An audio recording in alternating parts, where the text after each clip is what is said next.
देशभक्त तन मन धन सब लुटाता है।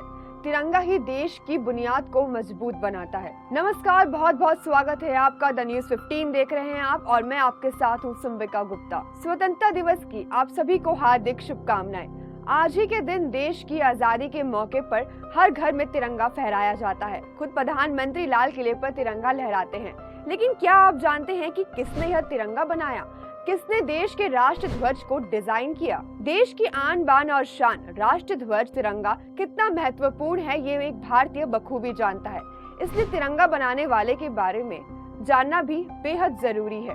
आपको बता दें कि भारत के राष्ट्र ध्वज को पिंगली वेंकैया ने डिजाइन किया था। लेकिन ये पिंगली वेंकैया आखिर है कौन और कैसे इनके जहन में भारत के राष्ट्र ध्वज तैयार करने का ख्याल आया? आंध्र प्रदेश के भाटला पेनुमारू नामक स्थान में पिंगली वेंकैया जी का जन्म हुआ था। शुरुआती शिक्षा उन्होंने मद्रास में पूरा किया और फिर वहीं से आगे की पढ़ाई के लिए वो कैम्ब्रिज यूनिवर्सिटी चले गए।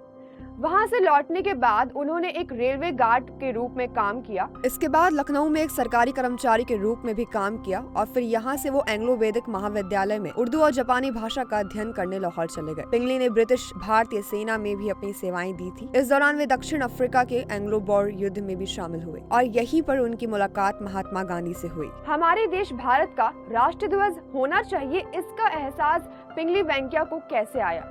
ये सबसे बड़ा सवाल जो लोग के जहन में अक्सर आता है। दरअसल जब पिंगली जी अंग्रेजों की सेना के लिए काम करते थे तब उन्हें ब्रिटेन के झंडे यूनियन जैक को सलामी देनी पड़ती थी। ऐसा करते समय उनके दिल में बड़ी ठेस पहुंचती थी।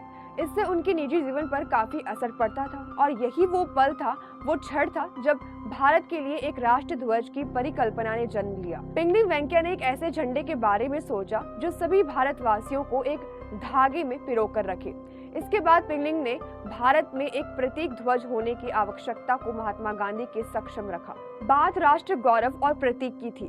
बस क्या था, गांधी जी ने उन्हें इस पर काम करने को कह दिया। इसके बाद पिंगली वेंकैया ने कभी पीछे मुड़कर नहीं देखा। उन्हें भारत का राष्ट्र ध्वज तैयार करने के लिए पहले विश्व के कई देशों से राष्ट्र झंडों का अध्ययन किया। 1947 में अंग्रेजों को भारत छोड़ने पर मजबूर कर दिया गया। देश की आजादी की घोषणा से कुछ दिन पहले फिर कांग्रेस के सामने ये सवाल आ खड़ा हुआ कि अब राष्ट्र ध्वज को क्या रूप दिया जाए। इसके बाद फिर से डॉक्टर राजेंद्र प्रसाद के नेतृत्व में एक कमेटी बनाई गई और 3 सप्ताह बाद 14 अगस्त को इस कमेटी ने अखिल भारतीय कांग्रेस के ध्वज को ही राष्ट्रीय ध्वज के रूप में घोषित करने की सिफारिश की। पिंगली ने शुरुआत में जो झंडा डिजाइन किया था वह सिर्फ 2 रंग का था, जिसमें लाल और हरा रंग शामिल था। इसके बाद देश में कांग्रेस पार्टी के सारे अधिवेशनों में 2 रंग वाले झंडे का प्रयोग किया जाने लगा।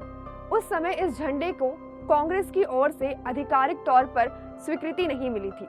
इसके बाद आर्य समाज के नेता लाल हंसराज ने उन्हें ध्वज के बीच में चरखा रखने का सुझाव दिया गया था। जब पार्टी ने झंडे को मंजूरी दे दी तो बाद में पार्टी के होने वाले सभी अधिवेशनों में ये झंडा फहराया जाता रहा। इसके बाद महात्मा गांधी ने सफेद पट्टी जोड़ने को कहा। इस तरह झंडा 3 रंगों का हो गया। 1931 में कांग्रेस की एक ध्वज समिति द्वारा लाल रंग को केसरिया में बदल दिया गया।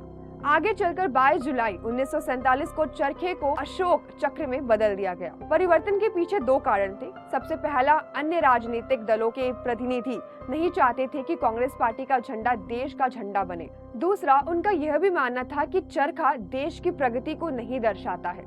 अशोक चक्र का सुझाव बी.आर. अम्बेडकर ने योद्धा से पहले शांतिवादी बौद्ध बने सम्राट अशोक को सम्मानित करने के लिए दिया था। इस तरह केसरिया साहस और बलिदान का प्रतीक बना। सफेद रंग शांति और सच्चाई का प्रतीक बना, जबकि हरा रंग विकास और उर्वरता का प्रतीक बना। आपको बता दें कि भारत के राष्ट्रीय ध्वज तिरंगे का डिजाइन बनाने वाले पिंगली वेंकैया के सम्मान में भारत सरकार ने उनके नाम पर डाक टिकट जारी किया था। वही राष्ट्रीय ध्वज बनाने के बाद पिंगली वेंकैया का झंडा वेंकैया के नाम से लोगों के बीच लोकप्रिय हो गया। पिंगली वेंकैया से जुड़ी ये जानकारी आपको कैसी लगी, हमें कमेंट सेक्शन में जरूर बताएं। और ऐसे ही देश और दुनिया के अपडेट्स के लिए न्यूज़ 15 को सब्सक्राइब करें और बेल आइकन प्रेस करना बिल्कुल ना भूलें, ताकि किसी भी खबर की अपडेट्स सबसे पहले आप तक पहुंचे।